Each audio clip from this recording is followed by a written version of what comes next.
Muito boa tarde, seja muito bem-vindo, seja muito bem-vinda a mais uma gravação do nosso podcast Physio Insight, um projeto onde eu falo que você tem que ouvir na lata, doa quem doer, sempre baseado nas melhores evidências científicas disponíveis. Nós vamos falar sobre Hoje nós vamos falar sobre a atualidade na dor crônica, mas antes eu preciso introduzir vocês a um tema bastante específico, fazendo uma simples suposição.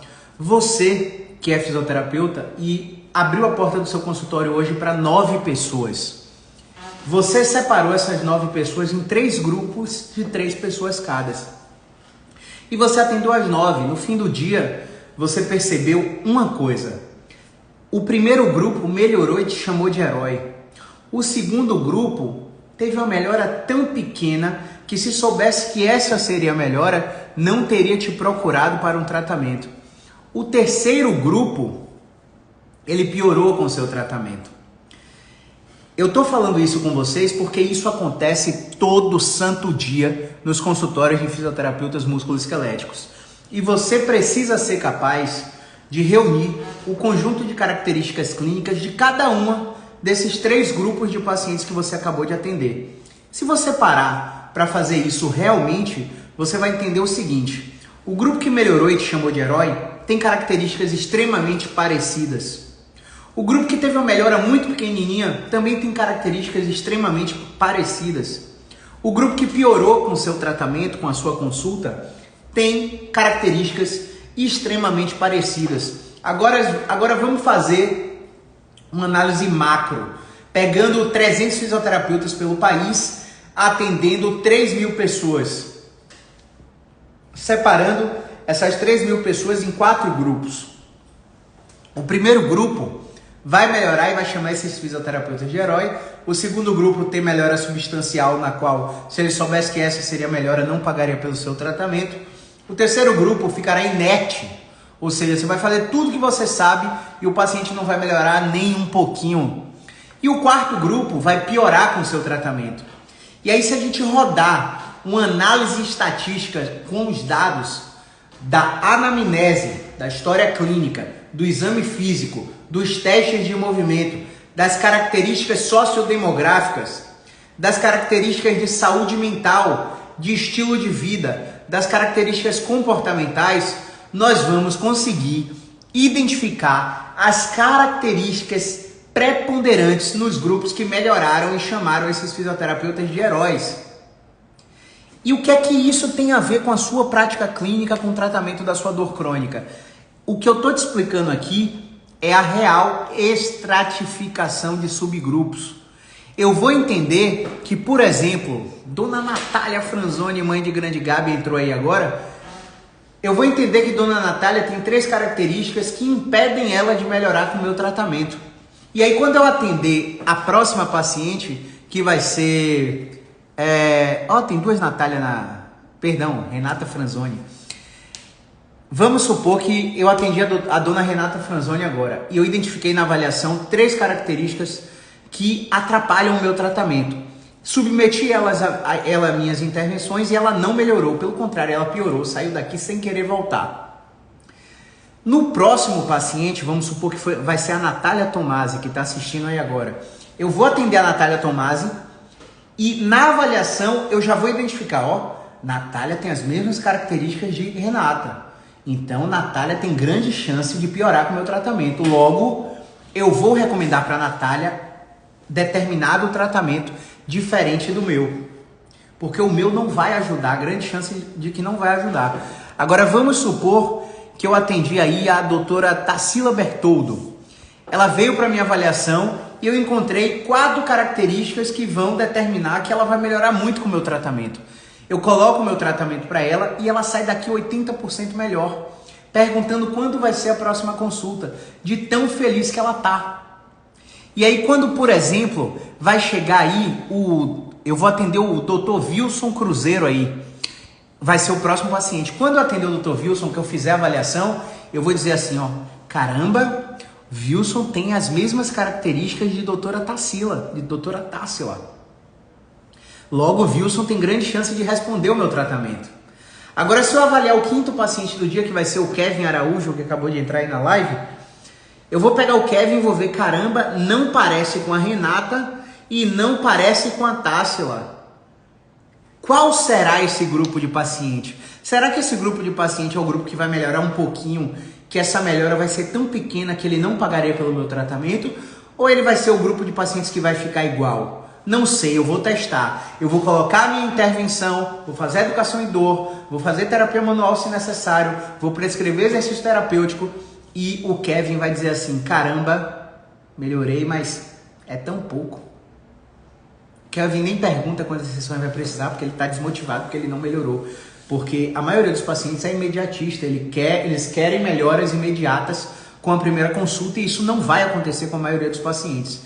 Essa analogia que eu estou fazendo aqui para vocês é para vocês entenderem que à medida que eu abro a porta para um paciente e eu vejo o comportamento motor, eu faço a inspeção para ver se tem comportamento funcional mal adaptativo, eu vejo ele sentar na cadeira, eu vejo ele levantar, ele me conta toda a história, eu vou riscando uma série de mais de 40 características de exame físico e de história clínica para ficar com 3, 4, 5 características e ver dessas 3, 4, 5 características qual o diagnóstico mais provável para aquele paciente. Supondo que eu caio hoje, atendi 10 pessoas aqui no consultório, dei a mesma intervenção, dei o mesmo exercício. Qual exercício, Caio? Eu botei para ele fazer a fundo. Todos os pacientes fizeram a fundo, só que um grupo de pacientes teve uma informação a respeito do afundo e o outro grupo de pacientes teve uma outra informação a respeito de afundo. Então, o Aleph Oliveira acredita que o afundo é proibido para quem tem dor no joelho. A Maf Jacob já acredita que o afundo é benéfico para dor no joelho. Então, se o Aleph faz o afundo com essa expectativa de que é um movimento nocivo, gente, eu tô com 6% de bateria, então se a live acabar aí antes da hora, vocês já sabem que é porque a bateria tá acabando, tá? Vou tentar terminar antes. Vou tentar terminar o mais rápido possível. Se a expectativa do Aleph para fazer o meu afundo já é negativa, a harmonia, o controle motor, a experiência dele do comportamento para se mexer vai ser completamente aversiva. Mas se a Maf Jacob, né? Um bocado de gente com nome bonito na minha live, que negócio louco é esse, hein? Mas já a Maf Jacob, quando vai fazer o meu afundo, ela tem uma expectativa muito positiva. Então a experiência de movimento dela, o comportamento dela para se mexer, muda completamente. E é isso que eu quero falar a respeito de você, para vocês. Eu quero falar a respeito disso para vocês. Se você atendeu 10 pacientes hoje, e os 10 pacientes têm dor no mesmo lugar, com o mesmo tempo de dor, sei lá, 3 anos de dor, cada um desses 10 pacientes pode estar dentro de características específicas, de diagnósticos específicos. Mais precisamente, 18 diagnósticos fisioterapêuticos dentro da estratificação de subgrupos, dentro da fisioterapia músculo-esquelética. Por que eu estou falando isso para você? Porque hoje o fisioterapeuta é treinado para encontrar desarranjo, para encontrar obstrução mecânica, bloqueio de movimento. O fisioterapeuta é treinado para atacar a extensão no paciente com dor lombar e o paciente melhorar. Quando o paciente não melhora com a extensão, o fisioterapeuta fica perdido. O fisioterapeuta é treinado para identificar o que é uma radiculopatia. Quando não é bloqueio de movimento nem radiculopatia, o fisioterapeuta não sabe por onde vai. E o fisioterapeuta tem uma cultura que é igual a do ortopedista. O cara faz medicina, vai para o internato, faz a residência em ortopedia e traumatologia, vira um bom médico, aí se subespecializa em joelho. Vira um excelente médico em joelho, mas no resto esquece tudo. Então o fisioterapeuta hoje, ele está fazendo especialização em áreas, em sub-áreas do conhecimento e está parando de ser generalista, que nem os médicos. Quando a medicina começou a separar o corpo em partes, ninguém sabe mais explicar o que está acontecendo com o paciente. Todo mundo agora precisa de um diabo de uma ressonância para justificar o que é que está acontecendo com aquele paciente. E a ressonância não justifica absolutamente nada em 96% dos casos. A ressonância é muito legal para 4% dos casos que vão apresentar características específicas que vão te fazer suspeitar de um quadro grave, de uma red flag. Caio, mas você viu aquele artigo que saiu? Red flags are not really red, are not really red. Realmente eu vi aquele artigo. O que aquele artigo dizia? Aquele artigo dizia o seguinte: existem pessoas que têm sinais positivos para red flags, quando submetidos a exame de imagem para detectá-las, não as encontram. E existem pessoas que não têm sinais positivos para red flags, que quando examinam, quando fazem exame de imagem, encontram red flags, quebrando toda aquela teoria do médico, do fisioterapeuta, que consegue descartar uma red flag através do exame físico. A gente não consegue. A gente faz uma triagem para minimizar o risco, mas a gente não exclui. Caio, e agora o que eu faço com essa informação? Muito simples. A red flag, ela não vai melhorar com tratamento conservador. O paciente é refratário ao tratamento conservador. Se o cara está com a dor nas costas e tem uma tuberculose óssea, um câncer, uma infecção, uma mielopatia compressiva, ele não vai responder ao seu tratamento. Ele vai ter aquela habituação descarada com o movimento, sentir um alívio, falar que está aliviado para não te frustrar. Na próxima sessão, com 72 horas, ele está igual. Ele não melhora. E você continua tratando o cara por muito tempo sem o cara melhorar, sem encaminhar esse cara para um médico para investigar possíveis red flags. Então, o maior critério para indicação cirúrgica de um tratamento é falhar no nosso tratamento. Não necessariamente as perguntas do exame físico, as características do exame físico, as questões da história que o paciente... Definitivamente, não necessariamente esses dados. E por que é importante para você entender esse processo? Porque esse processo ele vai te dar segurança. A sua comunicação vai ficar fluida. E uma comunicação fluida gera coesão para o paciente que escuta, gera coerência no seu discurso. Essa coerência no seu discurso faz o paciente se sentir acolhido, faz o paciente se sentir entendido, encorajado. E quando esse paciente se sente dessa maneira, há uma grande chance dele comprar de você. Hoje, a maioria dos fisioterapeutas não fazem ideia dos critérios de diagnóstico na fisioterapia musculoesquelética.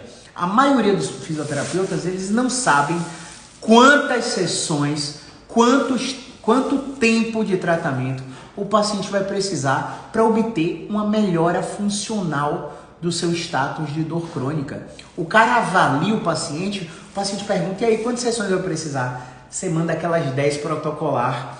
Ou você é osteopata e diz: não, vai precisar só de 6, porque por obrigação, por ser osteopatia, tem que ser menos do que as sessões de fisioterapia. A quiropraxia vai precisar de 10, a acupuntura vai precisar de 30 sessões. E você começa a ser aleatório, assim como você é aleatório na prescrição do seu exercício. Você está prescrevendo exercício para o paciente para fortalecer a coxa, porque a coxa vai melhorar a dor no joelho, para fortalecer o transverso e o core, porque vai melhorar a dor lombar, para alongar o pescoço, para melhorar a dor cervical. Você não sabe quais são os critérios para tornar um movimento terapêutico. O exercício ele não é aleatório, o exercício tem dose. O exercício tem quantidade, o exercício tem volume, o exercício tem que respeitar princípios da fisiologia do exercício, como sobrecarga constante, especificidade, reversibilidade, características fisiológicas inerentes à pessoa, como a relação estímulo-fadiga, as repetições antes da falha, para você entender que todos esses processos podem ser quantificados e metrificados. E como que é o nome disso? O nome disso é tracking. Tracking do inglês, rastreamento. Nós, fisioterapeutas, só podemos tratar o que achamos no exame físico, o que achamos na avaliação. Então, se o paciente não está melhorando, é porque você não investigou o biopsicossocial ao ponto de fazer questionamentos reflexivos para levar o paciente a chegar à conclusão que ele precisa chegar para poder melhorar. É a sua comunicação que está falha. A não ser que você realmente esteja diante de um caso de dor crônica de origem indetectável, na qual é refratária a tratamentos medicamentosos, a tratamentos conservadores, e esse paciente vai precisar de suporte familiar e de suporte de psicoterapia. Psicoterapia especializada em terapia cognitivo-comportamental ou terapia de aceitação e compromisso. Porque essas são as terapias que têm mais fundamentação científica e são as terapias que têm mais auxílio no controle da dor, vamos dizer assim. Então, quando você é capaz de identificar isso, você não é capaz de encaminhar porque você tem medo de perder o paciente. Porque você já julga a vida do paciente aos seus olhos. Porque você está achando o seu próprio tratamento caro porque você não aprendeu a cobrar. Faz sentido? Se faz sentido, coloca um foguetinho aí nos comentários. Se você não aprendeu a cobrar e você julga que o seu tratamento é caro, a sua comunicação na hora da venda para o paciente já é defasada. O paciente já liga o balelômetro e não compra de você. Porque ele acha que você não sabe o que você está fazendo, velho. E se coloca no lugar do paciente. Se o paciente se um terapeuta falasse com você com insegurança sobre o processo, sua chance de comprar dele aumentaria ou reduziria? Fala a verdade aí, aumentaria ou reduziria? Então a faculdade, ela não te prepara para vender. A faculdade, ela não te prepara para fidelizar os seus clientes. Ela não te prepara para captar os seus clientes. A faculdade não faz nada disso com você. A pós-graduação na área de fisioterapia também não faz nada disso com você. Não é mais um curso que você precisa. Não é mais uma pós, mais um mestrado, mais um doutorado. Você precisa de habilidades sociais. Você precisa de ferramenta de comunicação. Você precisa ter empatia, espelhamento, escuta ativa, saber aplicar o silêncio constrangedor para que o paciente tome uma decisão ou preste atenção no que você está fazendo. Enquanto você não aprender essas características, você vai passar anos-luz, anos e mais anos, comprando cada vez mais cursos e ficando no mesmo lugar. Ai meu Deus, será que eu vou viver com esse salário de 3 mil reais, de 5 mil reais, de 6 mil reais a vida toda? Você nunca vai bater 10k, 20, 30, 46, 100 mil reais de consultório, porque você não consegue aprender as ferramentas que você precisa para ir para o próximo patamar. Então, é uma coisa repetitiva, eu falo disso praticamente em todos os vídeos, eu convido vocês a estudarem isso em todos os vídeos, mas infelizmente existe um grupo que se recusa a enxergar a fisioterapia como um negócio. Parar de ser um fisioterapeuta bonzinho e começar a ser um fisioterapeuta bom.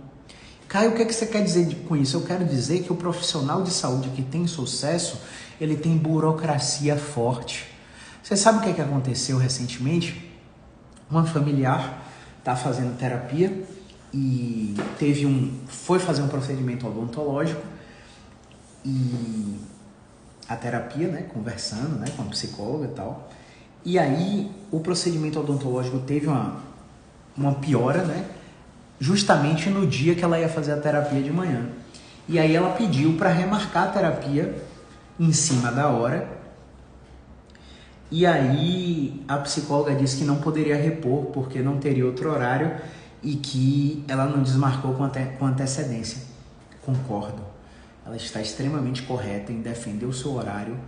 Nós profissionais temos logística, temos família, temos outras coisas não profissionais a fazer e a gente tem a nossa hora limitada pelo tempo.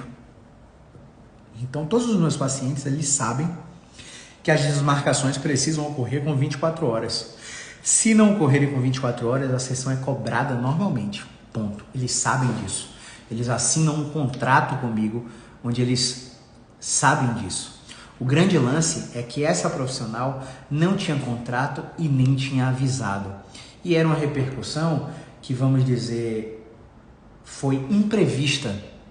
E por ser imprevista, eu acredito que essa profissional deveria ter uma flexibilidade psicológica para aceitar essa remarcação. Até porque ela não avisou como ela trabalhava. Então a paciente teve que aprender a ferro e fogo. E sabe por que isso desconectou a paciente da terapeuta? Porque a paciente, no caso, não foi avisada de como funcionava. E aí essa desconexão faz com que a paciente não queira mais fazer terapia com essa terapeuta. E tá tudo bem para essa terapeuta, né? Perdeu um paciente, mas será que ela vai aprender que ela precisa ter uma burocracia forte? Já quando eu faço um processo terapêutico, eu assino um contrato com a terapeuta e a terapeuta me informa de como funciona todos os processos. E se eu assino o contrato, eu estou de acordo, eu aceito aquilo. E por isso ela é uma profissional boa, por isso ela é valorizada, por isso eu reviro minha rotina inteira para estar com ela no horário que ela tem disponível para mim. Sabe por quê? Porque eu preciso mais dela do que ela de mim. Porque quando eu estou chegando lá, tem um paciente saindo. Porque quando eu estou saindo de lá, tem outro paciente chegando. Porque quando ela não está lá, ela está exercendo outra atividade profissional, docência, por exemplo. Então, o cliente que enxerga isso em você, ele começa a ter um gatilho mental de escassez. Ele começa a ter um gatilho mental de privilégio. E esse privilégio é de estar com uma profissional que é altamente requisitada. Então, às vezes, você precisa entender que o próprio cliente está indo em você para ouvir a sua versão, para conversar com você, para tirar uma foto com você, porque você criou uma autoridade para se tornar um profissional desejável, admirável, requerido. Entende? Às vezes o paciente não quer nem que o problema dele seja resolvido. Às vezes o paciente ele só quer falar com alguém que está ali escutando ele, que está sendo pago para escutá-lo. Porque quando o paciente se sente escutado, existem processos neurobiológicos que acontecem no cérebro do paciente que fazem ele controlar a dor, que fazem ele se sentir acolhido. Portanto, a avaliação é uma intervenção. A escuta é uma intervenção. Ouvir o paciente, ouvir não, que é um processo passivo. Escutar é um processo ativo. A escuta é uma intervenção que vai modular a dor no sistema nervoso central. E existem muitos profissionais da saúde que não têm a mínima ideia desse processo. Existem profissionais que invertem a pirâmide de vida. Eles se comportam, eles querem ter primeiro para mostrar coisas que eles não podem ter para pessoas que eles não gostam, para parecerem ser pessoas que eles não são. Então eles querem ter, fazer e ser. Eles invertem essa pirâmide. E a pirâmide deveria ser, fazer e ter. Caio, mas eu não tenho uma agenda forte. E daí que você não tem agenda forte? Você acha que você vai conquistar agenda forte como? Você precisa primeiro ser o cara de agenda forte. Ai, mas eu só atendo 5 pacientes por semana. Pois você vai começar a determinar os horários que você vai trabalhar para criar sua rotina. Eu vou começar a trabalhar 1 hora e vou terminar 18. Eu vou atender 13, 14, 15, 16, 17. Termino 18. E acabou. Você vai encontrar outras coisas para fazer nos outros horários. E os pacientes que te procurarem só terão acesso a essa janela de horários se você quiser ser o cara que você me diz que quer ser. O paciente ele vai entender que a sua disponibilidade é aquela. Caio, mas o paciente não marca. O paciente não marca porque você não construiu autoridade ainda. Porque você não tem credibilidade ainda. Porque você não tem conteúdo na rede social. Porque o paciente não passa no feed do seu Instagram e escuta a história que ele está vivendo de dor crônica. Você não fala sobre casos de dor lombar irradiada para a perna, dor cervical irradiada para o braço, fibromialgia, síndrome dolorosa crônica, enxaqueca, desordem temporomandibular, cefaleias em salva. Você não fala de condromalácia patelar, de síndrome do impacto no quadril, de síndrome do impacto no ombro, de artrose acromioclavicular, de artrose de joelho. Você não fala de entorse de tornozelo. Olhe quanto problema as pessoas com dor crônica enfrentam e você não está falando nada. Então você fica refém do seu paciente. Você faz o que o paciente quer para não perder o paciente. Você cobra, dá desconto e não se sente reconhecido. Só que pode ser tarde demais para você reconhecer tudo isso. Enquanto você não construir esse processo que eu chamo de segredos da audiência, você não vai conseguir determinar a janela de horários que você precisa prestar o seu serviço.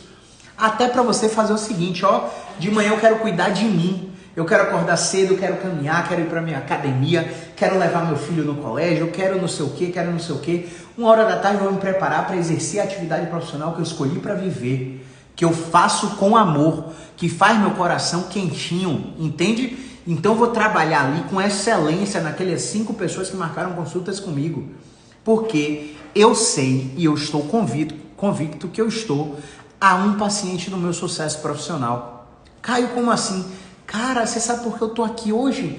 Porque eu atendi uma dançarina muito famosa que era namorada de um grande amigo meu de infância há 10 anos atrás. E meu WhatsApp bombou, e minha rede social bombou. Depois atendi um músico muito famoso, e aí minha rede social cresceu ainda mais, etc. Eu tô a um paciente do próximo nível profissional, portanto, eu preciso estar 200% prestando qualidade para o meu paciente. Se eu atendo 10 pessoas por dia, eu não consigo fazer isso. Se eu atendo 12, 15 pessoas por dia, se eu estou num ambulatório com 150 pacientes numa manhã, 130 numa tarde, eu não consigo fazer isso. Então eu vou fazer a merda da média. Eu vou fazer parte da merda da média.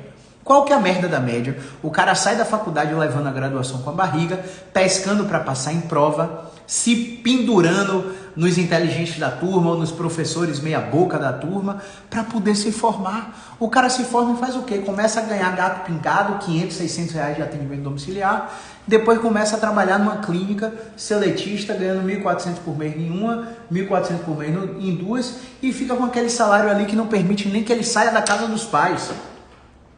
E aí eu começo a ter um construto totalmente disfuncional na hierarquia familiar.